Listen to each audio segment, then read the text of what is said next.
What is it? I can't hear you. What is it? We're sharing space and towards Pete Hegseth. That's right.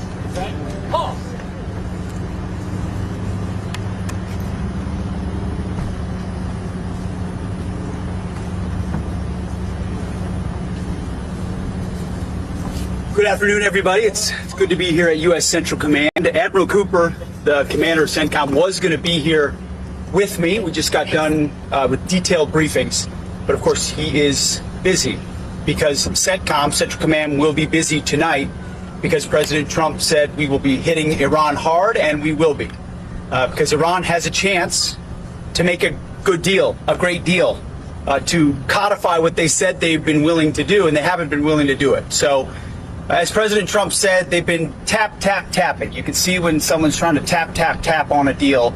Instead, they're going to have tap bombs dropping on key facilities in Iran from the United States of America. And that's not because we want to restart anything we don't have to restart. It's because the War Department is prepared to set the terms to ensure that we get the kind of deal President Trump expects. And Admiral Cooper and the team here at CENTCOM has done a phenomenal job from the beginning on Epic Fury and through this blockade, ensuring that we have a chance to reach that end state, which is Iran will never have a nuclear weapon, which they say they don't want. And so since we're so close to that negotiated deal, if that's the case, they should step up and do it. There's another thing that was revealed today by the president that the press has not been aware of, but certainly this building, U.S. Central Command, has known, is that Project Freedom, the idea of running ships through the Strait of Hormuz, it never stopped. It just went underground. So there's some things the public knows and some things the public doesn't know. But ultimately, we've been protecting commercial shipping going through the Strait of Hormuz, as the president announced, to the tune of over 100 million barrels that have moved through and more in the middle of the night, protected by the United States in a way that Iran can't stop. They can't see it and they can't stop it. So answer me this. If our blockade is ironclad, which it is. We just disabled another tanker attempting to leave just yesterday. Our blockade has stopped almost 140 ships attempting to navigate in or out to Iranian ports. So if our blockade is ironclad, which it is, and we're able to move commercial shipping in and out of the Strait of Hormuz, who controls the Strait of Hormuz? And President Trump said it, and he's right. The United States of America controls the Strait of Hormuz. We're able to bring oil in and out and other things with partners, and have done so now for weeks and weeks in ways the Iranians don't want to acknowledge. That's a powerful reality on the ground. Add that to what the United States military, what Central Command did to their Navy, to their Air Force, to their air defenses, to their power projection capabilities, and we know exactly on this ledger who's on the strong end and who is not, who's had decisive effects and who can't defend. And so from the beginning, we've shown overwhelmingly the kind of capabilities the War Department can bring. This building continues to plan. And so those strikes that'll happen tonight will be strong. They will be clear. If they happen to happen tomorrow night, they will be strong and they will be clear. And throughout, Iran has an opportunity to make a deal. That's the point. President Trump is a deal maker, the best in the world.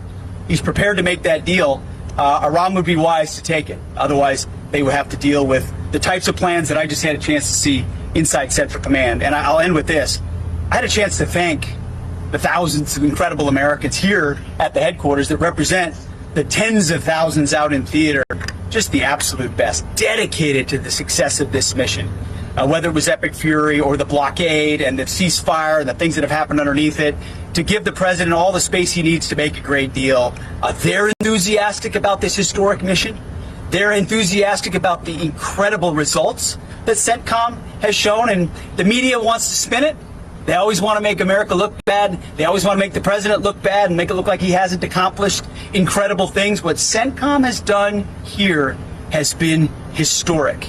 And the military objectives that they've achieved have reset the table in this region and set the table for the kind of movement through the Strait of Hormuz based on U.S. control that changes the whole game. We know how much pressure Iran is under. It's clear. We see it. We read about it. We understand it, and so do they. And they would be wise to make only the kind of deal that President Trump would accept, which is a great deal. I'll take a few questions. Mr. Secretary, 2 questions on Iran. With this latest response from Iran last night, have they not clearly violated the ceasefire? Have you underestimated Iran's military resolve? Like, why do you keep going back to trying to hit the same targets? And furthermore, you just mentioned Who it. said we were going back to hit the same target? Haven't you been targeting Most the same of their missiles? shots, by the way, missed and were shot down by us. So their efficacy and their ability to actually strike is incredibly diminished. And thankfully so, our air defenders are incredible, and the capabilities we have are incredible. No one said anything about restriking, and we're hitting additional targets. You resurface them when you have to, but ultimately we know exactly what we're hitting and why, and they can't stop us in that capacity, which means they're going to be less able to see and sense the things they want to be aware of. And then furthermore, you just mentioned you're going to plan to hit them and strike them hard tonight. If the response is in hitting bridges, electrical infrastructure, how would that not be a war crime potentially targeting civilian infrastructure? Well, it's precisely the kind of disingenuous question that I'm used to from the media, impugning the motives of the folks on our side who are incredibly professional and incredibly effective. We will hit them hard on our terms, on the targets that improve the environment for us to operate in and undermine the capabilities that Iran wants to have. Again, they can't do that to us meaningfully the way that we can to them, but we're also clearly signaling to them, you have a choice. You have a choice in the way that you respond, and you have a choice with our incredible negotiating team in Steve Witkoff and Jared Kushner and the vice president and the president across the board, prepared, Marco Rubio, the whole team, prepared to make a great deal that would benefit Iran. They choose not to, and as a result, they're going to meet United States Central Command again tonight in the way the president laid out clearly. Yes.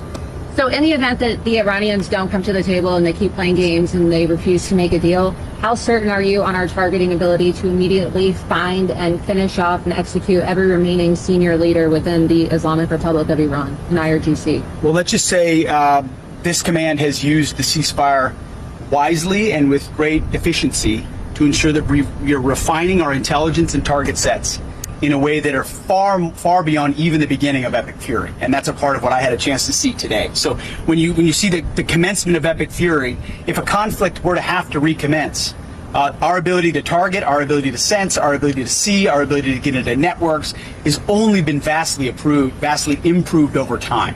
So, and that's certainly what the commanders relayed to me. So the historic success of Epic Fury would only be built upon whether it's personnel, locations, capabilities, you name it. And again, remember, Iran doesn't have a defense industrial base, and what they have is extremely limited, meaning they don't have the ability right now to make more missiles or make more drones. What they have is what they have, and if they've dug it out, we'll strike it again if we need to. So we know the terms, and we've got always more capability to bring. Yeah, Phil. Secretary, last night the U.S. hit nearly 20 targets inside Iran. Will today's strikes be bigger? And what can you tell us about the status of the wounded Apache pilots who went down yesterday? The Apache pilots are in good shape. What they did, bringing that thing down, was incredible.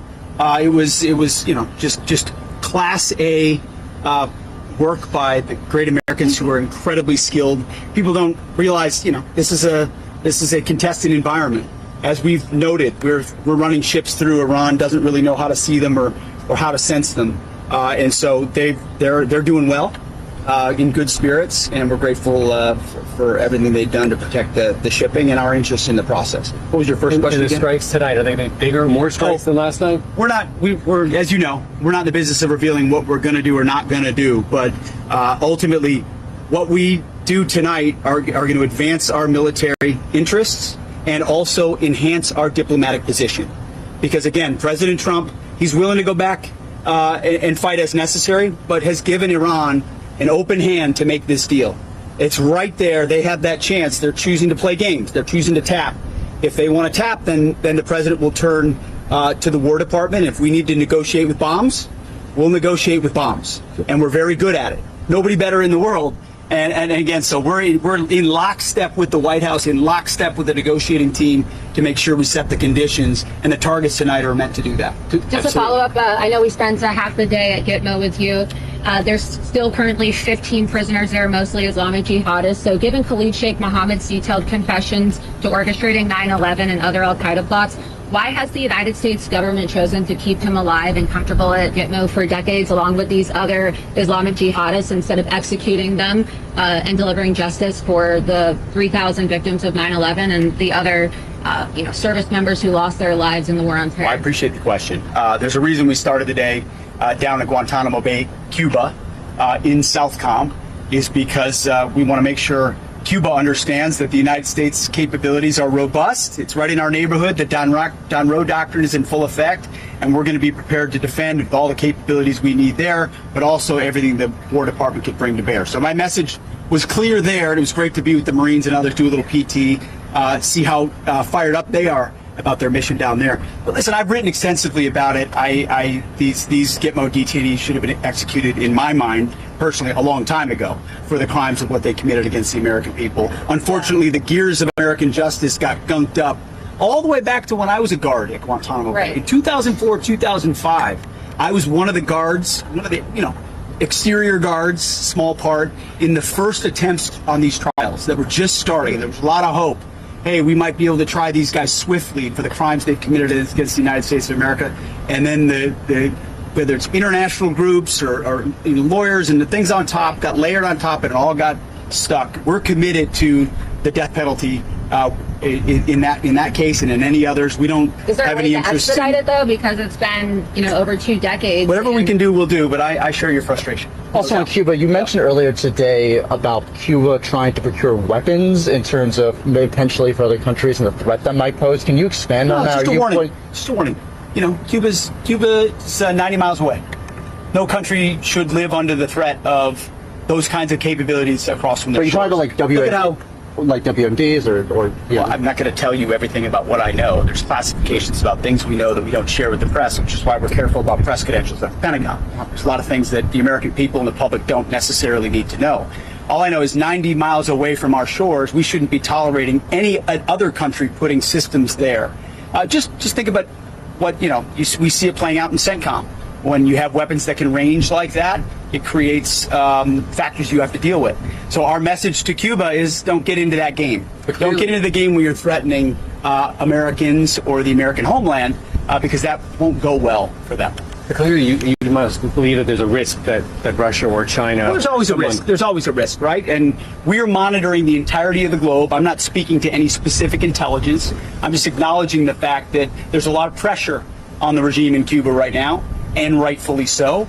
They have big decisions that they should make, and sometimes leaders make the wrong decision when there's pressure on them.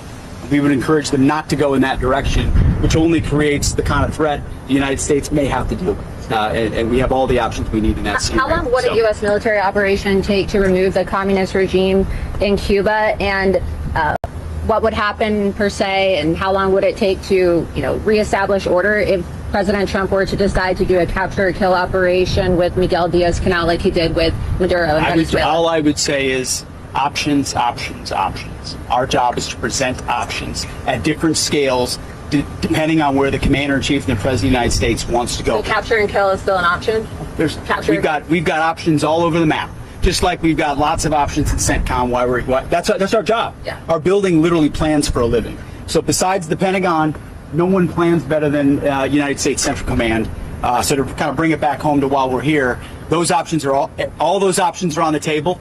The president expects us to be strong and resolute with the way that we respond and bring firepower, and we will certainly do that if need be. So thank you for traveling with us today very much, and we'll strike them hard tonight, and hopefully Iran makes a good decision. Thank you. Appreciate y'all. Did they violate the ceasefire? Is he? Thank you. Thank you. Attention! Yeah, take this.